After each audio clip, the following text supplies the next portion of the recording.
दोस्तों क्या आपको पता है कि इस दुनिया में डिस्कवर हुआ हुआ सबसे बड़ा डायनासोर कौन सा था और ये कि ब्लू व्हेल कितनी बड़ी है। और साइंटिस्ट के मुताबिक इस वक्त दुनिया में मौजूद सबसे बड़ा जानदार कौन सा है। तो ये सब जानने के लिए वीडियो को आखिर तक देखते रहें। नंबर 1 दोस्तों, अब तक के डिस्कवर हुए सबसे बड़े डायनासोर को कहते हैं अर्जेंटीनोसॉरस, जिसकी लंबाई 100 फीट तक हो सकती थी और वज़न 100 टन तक।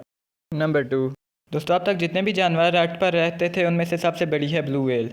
ये 100 फीट तक लंबी हो सकती है और इसका वजन 200 टन तक हो सकता है। इस व्हेल का दिल इतना बड़ा होता है कि आप इसके दिल में आसानी से एक कमरा बना सकते हैं। और ये दुनिया में मौजूद सबसे बड़े डायनासोर से भी बड़ा है, जिसके बारे में हमने वीडियो में पहले बात की थी। नंबर 3 दोस्तों, आज के ज़माने में सबसे बड़े लिविंग ऑर्गेनिज्म का नाम है आर्मिलेरिया ऑस्ट्रोइया, जो ऑरिगॉन्स ब्लू माउंटेन्स पर मौजूद है और तकरीबन 2200 एकड़ का इलाका कवर करता है। नंबर 4 दोस्तों, क्या आप जानते हैं कि आपकी इन उंगलियों का इस वक्त क्या फंक्शन है?